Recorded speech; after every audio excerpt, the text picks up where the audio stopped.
Welcome to our guide on boosting your laptop's performance. Are you tired of a sluggish machine? Let's dive into some common issues that could be slowing down your laptop. First, let's assess your laptop's current performance. There are various tools available for benchmarking and diagnosing your device's problems. Now, it's time to clean up your hard drive. We'll explore techniques for removing unnecessary files and unused applications. Next up, upgrading hardware components. We'll discuss the benefits of adding RAM and switching to an SSD, which can make a huge difference. Let's talk about optimizing software settings. Adjusting these can significantly enhance your laptop's performance.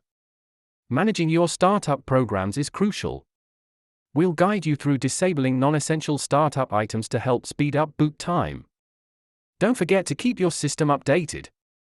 Regular software updates and driver installations are vital for a healthy laptop. There are several performance-boosting software options available. We'll review some programs that can help optimize your PC. Lastly, regular maintenance is key. Here are some best practices to keep your laptop running smoothly. That's a wrap. To recap, consider implementing these changes for improved laptop performance. Your device will thank you.